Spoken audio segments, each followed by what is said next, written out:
So hi, I'm Gene Trowbridge, and you're at our YouTube channel, and be sure before you leave you subscribe. But today we're going to talk about a question that I get: when can I do a generic solicitation if I'm doing a Regulation D Rule 506B offering? And certainly this is a question that has to do with the prohibition against advertising and soliciting in certain private placements, and it's obviously a securities law rule. And so what we have to do is, first of all, we have to decide, are we in the securities world? If you're putting together an offering where you're just 3 or 4 people are going to go out and buy a property, and the 3 or 4 people are going to make all their decisions unanimously, there's no one in charge, everyone has an equal vote, we'd call that a member-managed LLC, and that's not a security, so you don't have to worry about generic advertising or any kind of advertising as long as it's not a security. But if there are enough investors, or simply if it's manager-managed, you have a group of investors putting their money into an LLC to buy a property, and there are enough investors where it's going to take have some decisions being made. We're going to have a manager do all that. An investment of money in this common property with an expectation of profit through the results of the manager. Welcome to the securities world. And the general rule in the securities world is every security has to be registered with the SEC unless it's exempt. And you don't want to go through registering with the SEC. There's plenty of money to be raised by doing exempt private placement securities. In fact, the last statistics from the SEC in a 12-month period of time was that there was $1.8 trillion raised in private placements that are not registered with the SEC. And that's about 4 times the amount of money that was raised on IPOs on Wall Street in registered securities during the same period of time. So this is big business. It's not all real estate, and I'm generally involved in the real estate world, but we do all sorts of types of securities. But it is big business. So here we're talking about an awful lot of money being raised in offerings that are exempt from SEC registration. And the rule we're all going to use is Regulation D. You've probably heard of Regulation D. And Regulation D has 2 parts. Over 90% of the money is raised over here in B. But I'm going to talk about C first.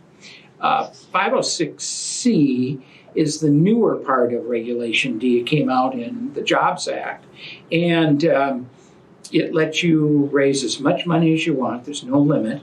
You can have as many accredited investors as you want. And because you're advertising, which is allowed, your advertising goes everywhere. So people are going to come to you to invest, and you have to take steps to be reasonably assured that they're accredited.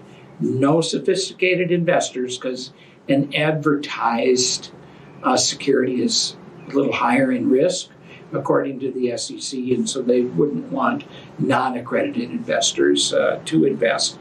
You do a PPM, and advertising and solicitation is allowed. But that's less than 10% of the money that's raised out of our $1.8 trillion. The rest of it is raised right over here in 506B. And what does 506B say? No limit on the amount of money that's raised, as many accredited investors as you can find. If they are accredited, they can just check the box. It's called self-certifying. The way that works, and why that works, is you have a relationship with all the people in a 506B offering before they invest. And so if I came to you and invest and I checked the box that I was accredited, you'd know enough about me to figure out if I was telling the truth or not. The investors can self-certify. And we can have 35 investors who aren't accredited. That's to help promote capital formation, raise a lot of money from sophisticated investors. You need a private placement memorandum, and no advertising or solicitation is allowed. So there's where we come up with the question, well, what can I do? Well, you can do some generic advertising. Generic advertising just simply wouldn't have anything to do with your past offerings, your current offerings, your future offerings, or even your company. But a generic advertisement, you could talk about the wisdom of investing in multifamily, supply and demand in your community. Is there a shortage of housing? Is there a shortage of self-storage in your community? What are the 5 or 6 investment measures that an astute investor looks at? NOI, cap rate, that type of thing. There are all sorts of generic things you can talk about, which doesn't get you into the world of advertising and soliciting for your offerings. The general rule is that you can place generic ads, but you can't place any ad that is going to promote the sale or ask for the sale of an existing or contemplated offering. And that's the problem. That's why the generic ad is so important. And the SEC has approved generic ads, and it talks about first of all, so long as there's a substantive pre-existing relationship is established prior to the offer or sale of the securities. The SEC opined that the proposed solicitation would be generic in nature as long as it did not make reference to any specific investment currently offered or contemplated for offering, so that you can write your ads, and whether you're going to go on the radio, the television, any type of social media, print, your advertisement can be generic about the industry. I mean, that's one of the things I think we should all do in building our database of people who might invest with us. First of all, are they interested in real estate? Secondly, are they interested in your part of the real estate market? I mean, when I was syndicating, I syndicated storage facilities. We built and sold storage facilities. So I had to get people interested in the market for new storage facility construction, not long-term management. We didn't want to do that. We wanted to build it. We wanted to sell them to a list of clients that we had established who would buy our new projects. They didn't want to build, but they wanted to be long-term owners. And so we talked about the opportunities that was available in that part of the market. Not our offerings, not offerings that were current, and not offerings that were coming, just generically. Was there an imbalance of supply and demand in the storage space? And what was being done to meet that imbalance? And we had a plan to attract those opportunities. And then the second part, where the first part says, yes, you can do it, as long as it doesn't, you can do a generic ad as long as it doesn't solicit anything current or contemplated.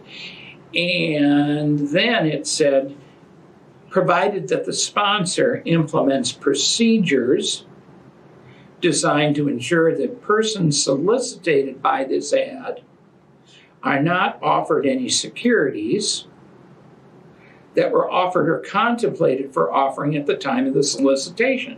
So that's just a lot of words. It says you're going to put this generic ad about the imbalance of supply and demand for low-income housing in our SMA. That's generic. It's best if you don't have an offering at that time. So someone reads the ad, someone calls you, you put them in your database, and your database is going to have a field where there's going to be a date. When did this person contact me? Do you use a pre-qualification questionnaire with potential clients? And they sign it and they date it. So you have some record of when the client came to you through the generic advertising. And then if you are asked, you can show that they came to me on April 13th. On April 13th, I didn't have an offering. Or on April 13th, I had Fund 2 on the market, but they bought in August in Fund 3. So they didn't buy in an offering I had on the market or any offering I was contemplating at the time. And you need a record-keeping system to do that. So that's really quite simple. Yes, you can put generic ads out. Probably the safest time is when you don't have an offering. And then or even contemplating an offering, and that's kind of a gray area. When are you contemplating an offering? Well, I think you're contemplating an offering when you've hired an attorney to write your private placement memorandum. It may not be on the street yet, but you're farther just than an LOI. An LOI means we might have a purchase and sale agreement. Okay, that doesn't mean it's an offering. A purchase and sale agreement might mean you're going to keep the property, you're going to wholesale the property, or you're going to call an attorney and hire the attorney to do the private placement memorandum. And that would then be contemplated. It's going to take 3 or 4 weeks for that work to be done. So you have to be careful on your dates. When did you contact the person? And when do they invest? I have a very successful client who has a routine about this. He constantly advertises about supply and demand and apartment investing, constantly. And if he does it through the website, and when someone clicks on the website that says, I'd like some more information, he sends them a pre-qualification questionnaire through the website. And if they fill it out and sign it and date it, they send it back to him, and then he contacts the person and has a one-on-one phone call with the person to help build the substantive relation. So the date establishes pre-existing, and the questionnaire and the phone call goes a long way toward at least starting the substantive relation. And that's what you need. You need a pre-existing substantive relation with your investors before they can invest in your 506B offering. None of this is important in 506C. Just advertise the hell out of it and get some investors. I explain a couple things that I've just talked about. I explain how you verify an accredited investor if you're doing a 506C, and I spend a lot of time about the prohibition on advertising and soliciting, what the real world rules are in my book. The 4th edition of my book, called It's a Whole New Business, is all about syndication. And if you scan that QR code, you'll be able to fill out a quick form that'll come right to you on your phone, asking you for your email address, and I will send you a free PDF of my book. And that's great. There's probably a way you can buy a book. Amazon, I even have an audio version of the book on Amazon. But right now, for watching this, I'm offering you a free PDF that will explain in more detail some of the things we've talked about in this video. Before you leave the video, be sure you subscribe to our channel. Our channel has all sorts of educational videos, and we're making new ones all the time. And it has a whole series of interviews with, I think, about 40 of our clients who were talking about how did they get started in the business, what do they foresee for the next 3 years, and what advice do they have for rookies. Some of you I know who are watching this are just trying to gather all the information you can before you get started and call you rookies. And that's what I'm all about, mentoring rookies to be successful. So anyhow, subscribe. And if you want to contact me, I think I've got some contact information. There's the general phone number for our office, our website, and once again, our YouTube channel. So this is Gene Trowbridge with Trowbridge Law Group. I'll see you next time.